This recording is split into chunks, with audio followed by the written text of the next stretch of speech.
My name is Abraham Ali, and I've been in business for 28 years. Okay. I started my business in 1995 at the Million Man March. I started t-shirt vending, and that's how my business developed.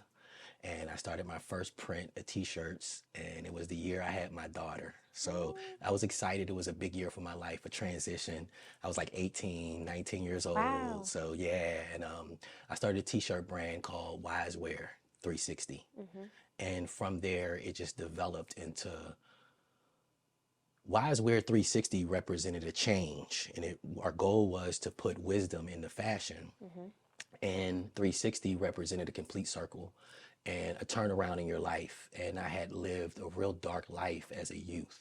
And I made a change in that time when I had my first child. And it was an awakening for me. And as an artist, I was always an artist, but I lost my creativity in the darkness. Hmm. And I was just blessed to find my creativity in around 1995 from the Million Man March. And from there, it started. I started an outreach program, Hmm. giving back, because it was like, okay, if I can make this transition, anybody could make it. So, That's and beautiful. so the clothing line the clothing line is the basis. It was the basis for my therapy. Hmm. And from there, I developed a program called Frontline Art for Life. And that is where I'm initially, right now, I'm focused on Frontline Art for Life. And we go into juvenile prisons and we teach art therapy.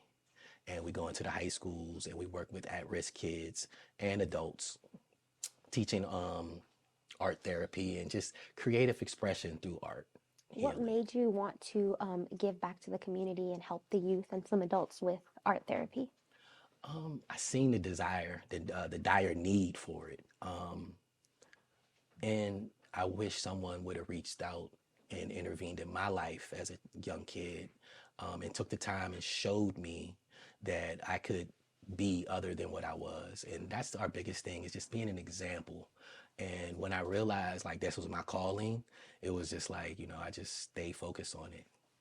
That's beautiful. I love that you do that for the community. Yeah. How long have you started going into the juvenile The centers? juvenile centers, Yeah. it's been over the last 10 years. Oh, wow. So this isn't like This something isn't new. You've something been new doing for this. me. I was doing it before there was like a big social media thing. Mm. I actually got my first job in Leesburg working at Piedmont Behavioral Health Center. Okay. It's a juvenile mental health center in Leesburg, and that's where my experience really started at. Okay. I was probably in my early 20s, and Okay. from there, it was like I seen that I was making an impact, but I realized I was restricted because of the system and the structure of the facility, and I can only do but so much. Yeah. So I had decided when the time was right, I would leave there and I would start my own program. Hmm. Okay. So we started in Alexandria. Mm. In Alexandria is Landmark Juvenile Detention Center in Mm. Alexandria is where it started at, and then we went to Manassas, and then we Oh, eventually wow. You came, went all over here yeah, in and Virginia, we Northern. eventually came to Leesburg. Okay. So I actually kind of wrapped up the program in Leesburg Mm. at Leesburg Juvenile Detention Center. And I say wrapped it up. I just was for that season Yes. because I went through life. Yeah. I went through a divorce. All these things started happening in my life, and I wasn't able to be consistent. And that was the biggest thing with this type of work. It's consistency. Hmm. And it was volunteer based. Yes. So Thank you for doing that. Appreciate it. Can you tell me about the art therapy? What does that entail? art therapy entails really helping people unlock their imagination. And through their imagination and through their creativity, begin to address their trauma Hmm. and begin to express it. It starts, we usually start with writing, Hmm. and then we draw, we paint, we sketch. When I noticed you guys had the rocks going up the steps, Oh, yes. that's a part of, we I do love the that. rocks. We do the rocks. And then, we take it to clothes, and it's just a different avenues to express our creativity and our pain. A lot of times that I find that we don't have an avenue to express our trauma and our pain. Hmm. So I found art to be the perfect outlet. It is really the perfect outlet to express it. I agree. I mean, art can be so many things for people. Some people it's music, some people it's painting, some people it's making little rocks, you Right. know? Yeah. I think that's a great option that the kids over at the juvenile centers have that option and that they're not forgotten about, you know, because they Right. got into some tough situations. But that's nice that you go over there and help them express their inner turmoils with art. So Yes. that's amazing. And then I see you've got this book over here. Tell me a little bit about that. What is this? So this is this is my latest project. Okay. This is the latest art therapy project. Um, when I left my consistency in the facilities, I have an older brother who is currently have been incarcerated for the last 28 years. Mm-hmm. Um, Communicating with him in the facility, we decided to revisit the program, but it was a lot of work that we had to do on ourselves. Mm-hmm. And I had to really close some doors and close some of my past and really embrace the ideal that I have an opportunity to really make a difference. Mm-hmm. And that's when I started. I had been writing for about 20 years. I have been Wow. working on a manuscript. My manuscript is called The Crack in My Cross, My Story of Redemption. Mm-hmm. I have about a couple more chapters to finish it, but in the meantime, I decided that I would visit poetry and spoken word. Um, I am a student of dyslexia. I have dyslexia, and I was diagnosed with dyslexia in the fourth grade. And I had a really hard time in school learning how to read and write. I graduated functionally illiterate. Mm-hmm. So for me, writing a book was almost impossible. And I was always looking for somebody to write it for me or to help Oh. me write it. And it was like I had so much that I wanted to say, I just didn't know how to say it. Mm-hmm. So I went through, like I said, closing the doors, and I went through a divorce. And it was the time in my downtime of my divorce, I began to discover poetry as therapy for me. Mm-hmm. And I began to write poetry, and it began to help me to see that I could write my pain. And Mm-hmm. it was a beautiful thing because modern technology is everything. Yes. I did a lot of voice text writing, Mm. and that's Okay. how I was able to really get my thoughts on Onto paper paper, yeah. and then begin to edit it from there. Um, but yeah, I started doing spoken word poetry, and I've always been around it. I've had music studios. I always had artists, and I always worked with artists, whether they were musicians or Mm-hmm. rappers or singers and even poets. But I found that I was literally running from my gift by helping everybody with Oh, theirs, can't forget about you, you know. right? Can't do that. And so I wrote my first poem. And when I wrote my first poem, I was just like, wow, I couldn't believe it. And it I was did that. like, I did that. And it was like, okay, now the journey is to stand up before people and share it. Yeah. So I started my spoken word journey. And it went on for about a year Mm-hmm. of just going out in the DMV, whether it was DC, Maryland, or Virginia, and just sharing my poetry and going through my healing. Mm-hmm. And once I wrote about 3 poems, I was like, you know what? I'm gonna keep going. Yeah, as And you I kept should. Yeah. going, I kept going, and before I knew it, I had a book. And I had no intentions to write a book. So What I is it said, about? so the book is called The Fatherless Child, You Are Never Alone. Mm-hmm. And it is an expression of therapeutic poems, Mm-hmm. dealing with my childhood, dealing with my overcoming darkness, overcoming obstacles, healing from abuse, um, just love, Mm-hmm. life, and really just therapy. I Yeah. say it's just a therapeutic package for me. And when it was all done, it was like, wow, it's done. And it was time to publish it. So I Yay. went in for publishing on my birthday. I published on my Aw. birthday, December the 8th last year. Okay. And the day I published in December the 8th, the book was finished in November, right? the beginning of November, we finished the book and we finished editing. Everything was done and it was time to go forward. And I got a phone call from my mother. And my mom was like, hey, we got to take grandma to the doctor. She fell. And I was like, okay, you know. So I went and picked my mom up and took my grandmother to the doctors to get a checkup. And the doctor said, I think she had a stroke. And they were like, well, maybe we think you need to take her to get an MRI. So we took her to get an MRI, and little did we know, she was diagnosed with brain cancer that Oh day. my goodness, I'm so sorry. So thank you. And it was the beginning of November, and we brought her home diagnosed with a level 4 or 5 brain cancer, and there was nothing they could do. And me and my mom, we were so blessed, and my little brother, we were so blessed to be able to just be there for her, Yeah, her absolutely. transition. And she lived for 27 days before she transitioned. And then it was just an amazing experience just to be there with her and comfort her and take care of her. But after that, it just took the wind out of me. It took the breath out of me, literally. And December came. My birthday is December the 8th. My son's birthday is December the 9th. Oh, And wow. my mom's is December the 11th. And my brother So is December 10th. that's beautiful. So, and then we released the book. So it was a lot of celebration going on in December, but there was a lot of mourning going on. And going into the new year, and I was just telling my partner that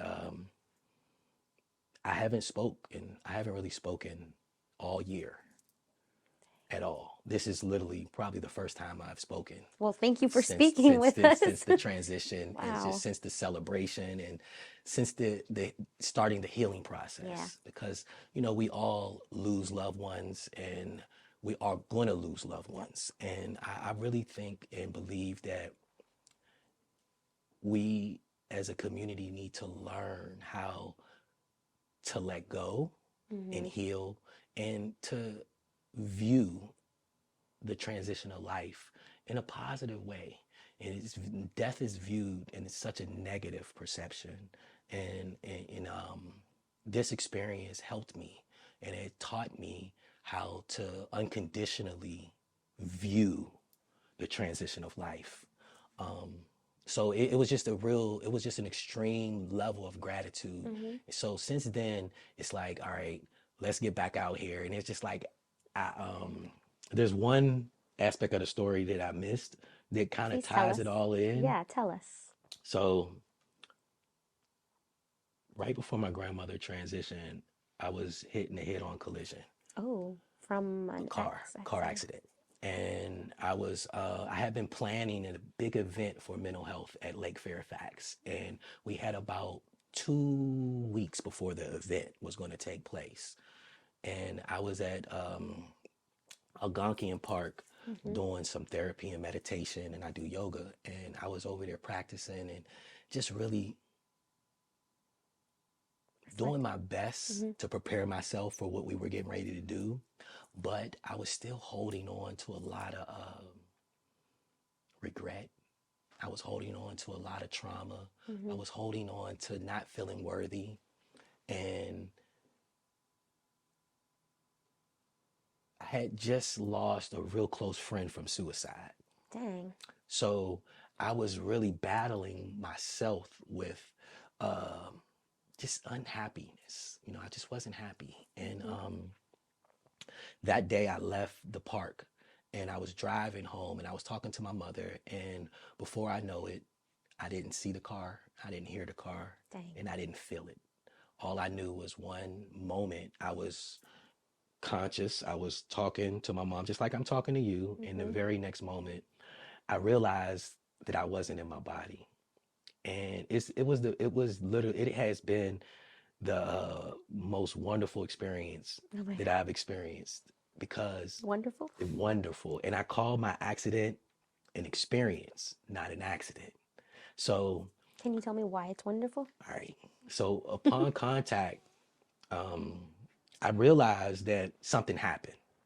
I was going about 50 miles per hour on Fairfax County Parkway, and I realized something happened. I didn't know it happened though. At that moment, I had been doing a lot of studying and like out of body experiences, and I realized I was out of my body, and I was in the process of I was in the midst of an out of body experience. And I called on God, and before I knew, I can hear my voice calling God.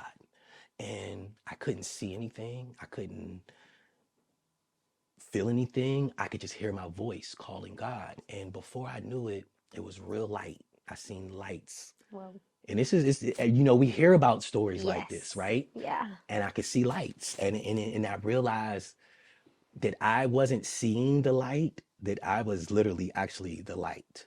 Mm. And I realized at that moment that I was stuck. Like, it was like literally. So before I knew it, it got dark. It started to get dark. And when it started to get dark, I heard my voice again. And it said, Abraham, wake up. Get out of the car. It's getting ready to blow up.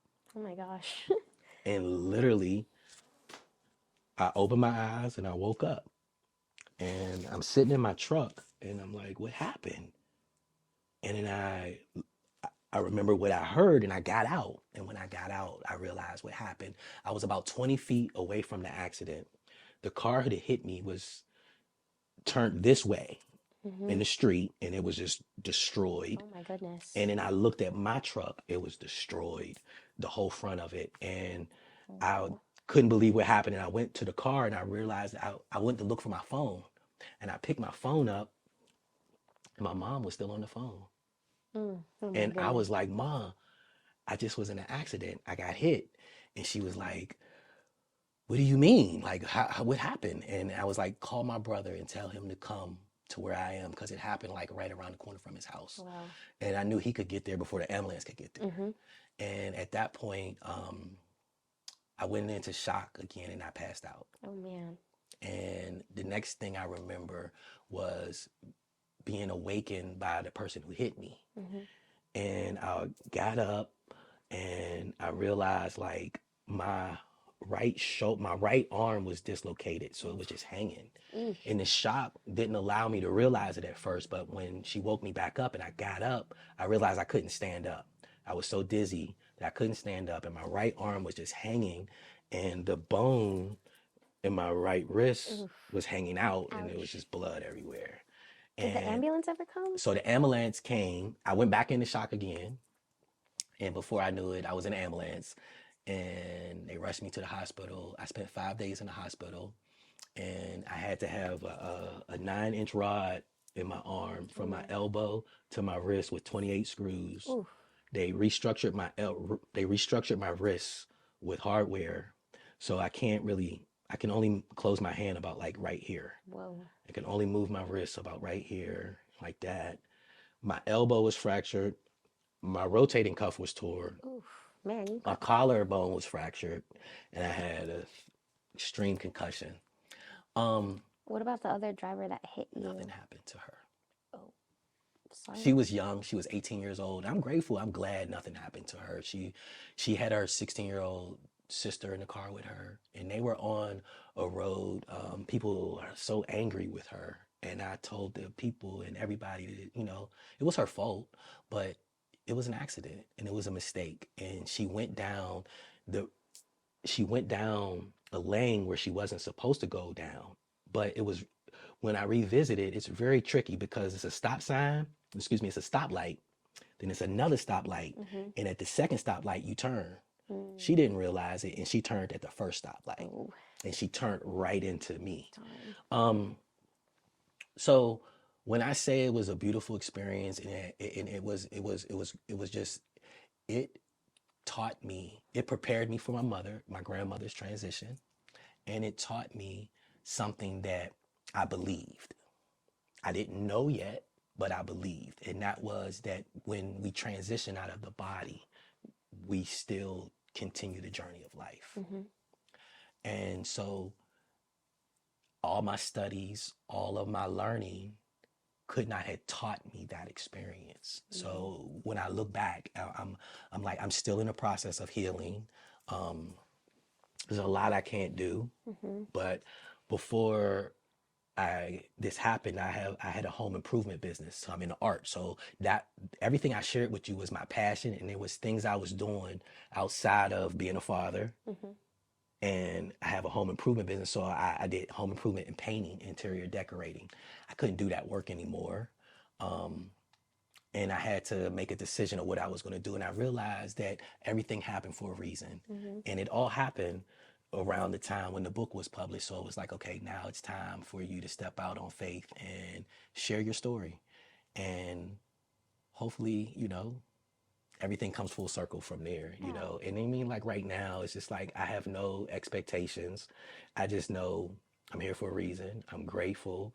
And my job is just to be a reflection and to be an inspiration to someone else who may be struggling and through their darkness, Mm-hmm. because I don't believe, I know there is light on the other side, Mm-hmm. So And where can people buy this book or find it? so the book, you can find it on all outlets, Like um, Amazon? Amazon, Barnes& Noble, just about any bookstore. We have Okay. global distribution. All you have to Awesome. do is look it up. Mm-hmm. Fatherless Child, You Were Never Alone. By Abraham And Ali? yes, by Abraham Ali. And you'll find it. Awesome. And tell me a little bit about the clothing line. You said it used to be called So the clothing line is called Wiseware. Wiseware. Okay. And the goal was to put wisdom Into into clothing. fashion. Yeah.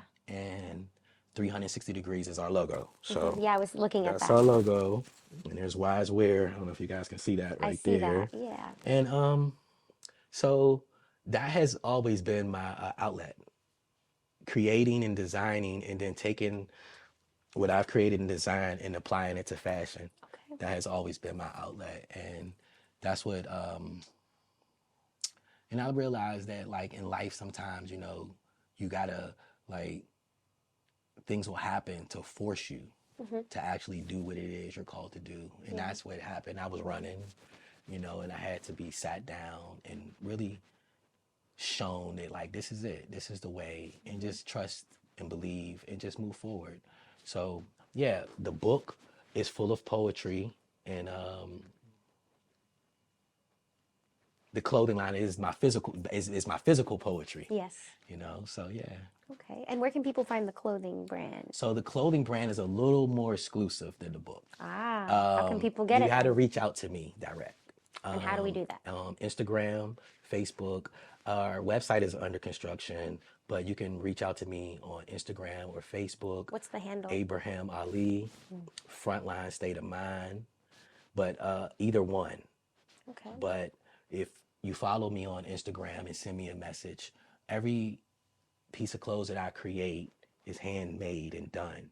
I print, and I put a lot of energy into everything that I make. So I'm actually getting ready to let it go a little bit, but I've been What do holding you on. mean? Well, what I mean by, like, so everyone who wears my clothes, I've met them. Mm-hmm. And there's no one, if someone has some of my clothes, it's been bootlegged. Oh. And it has been already. We've already discovered that the clothes have been bootlegged, and someone was printing. Someone reached out to me and said they seen a guy at their job with one of my hoodies on. Oh. And I was like, who? And they didn't know the person, and they asked the person, where'd you get that from? And he said, my wife bought it on Amazon. And Oh. I said, well, I don't sell my clothes on On Amazon. Amazon. So I was Uh-oh. like, no, they didn't buy it on Amazon. So we did a little research, but I let it go. I was like, that's actually a good thing, But yeah, you got to reach out to me direct, and the clothes are custom to your preference. Mm. So if you like the sweatsuit, for example, comes in all different colors, but you might want your 360 logo in purple. Mm-hmm. And the sweatsuit might be purple or yellow or green. So you can kind of match and customize your brand That's nice. to the way you like it. And then I also customize other people's brands for them. Mm. So, like, say for you guys, for example, if you don't have a brand or if you don't have clothing for you guys, I do small businesses and I take their brands and I help brand them through fashion also. That's awesome. For your business, for the clothing business, have you had any challenges that you've learned from along the way that you'd like to share? Um, I mean, there are so many challenges. The biggest thing that I would say to anyone that is looking to start a clothing line is just, or even to write a book, don't quit. You know, don't quit. That's actually our slogan. So, ooh, Don't quit. don't Oh, quit. snap.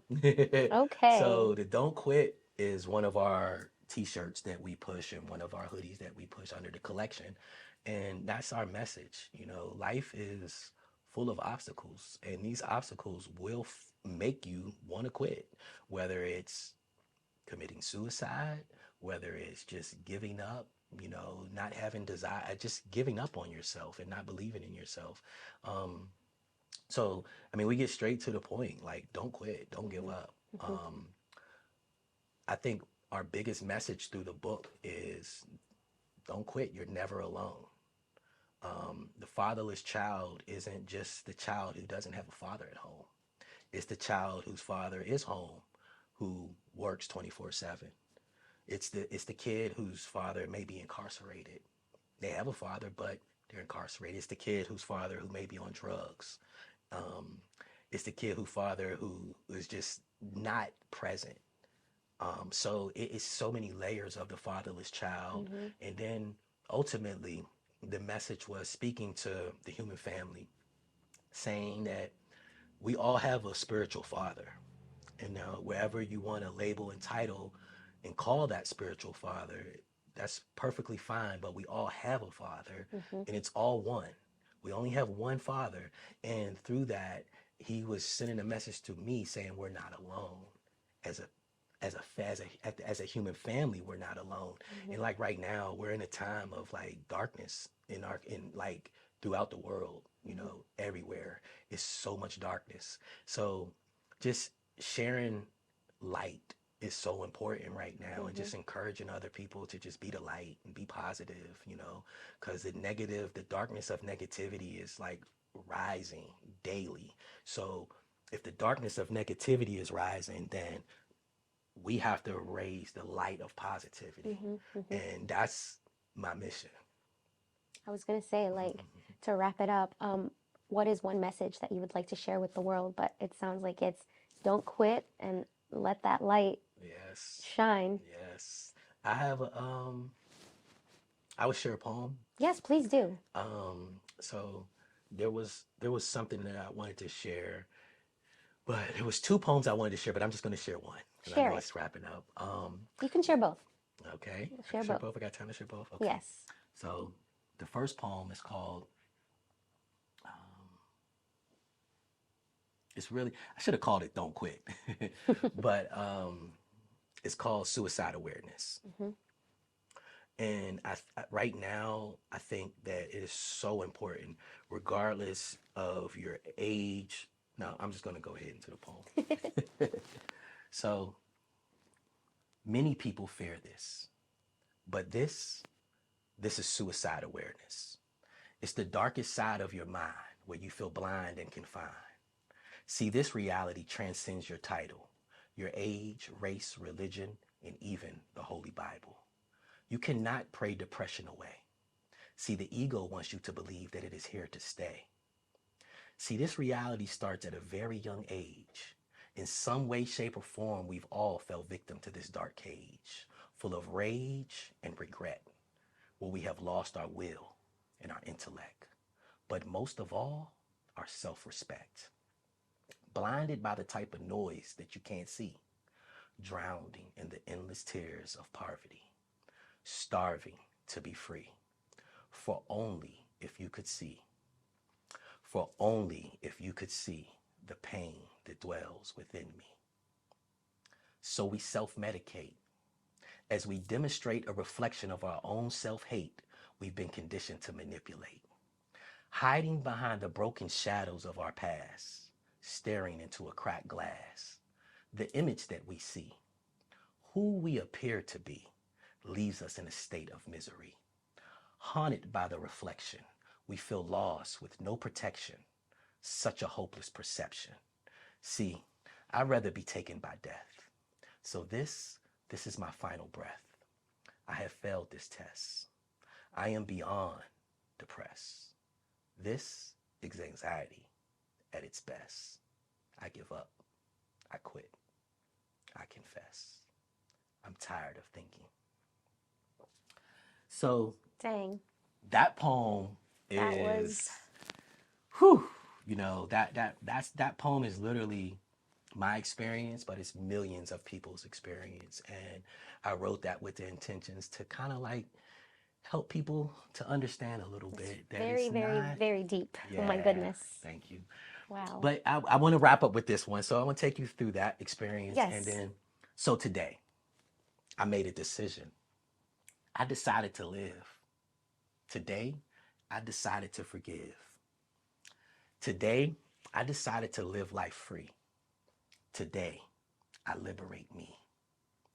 Today, I made a decision. I declare war on this mental state of prison. For the chains that confine me will no longer define me. In the darkness of my solitude, it will only remind me that I have been a slave asleep. Buried in a shallow grave for over 400 years, forgive me, I've been weak.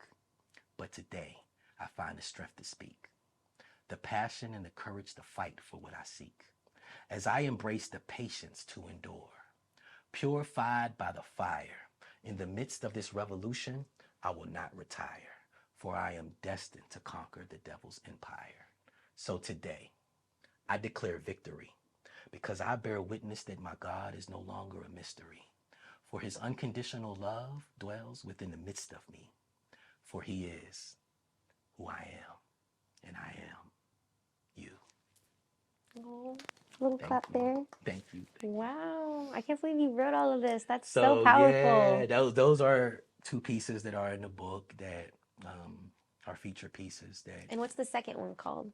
The one the one you just read. Yeah. today. Today. No, it's called Make a Decision. Make a Excuse me. decision. It's called Okay. Make a Decision. Make a decision. Yeah. Okay.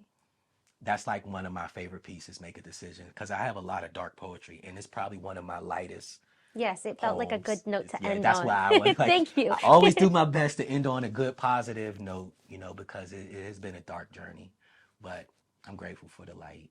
Yeah, and thank you for sharing your wisdom, your story, and about what you do with the youth and some of the adults as well. We really appreciate your time Thank and you. for coming in and sharing your Thank you. poetry. Thank you. Thank you so much. Yeah.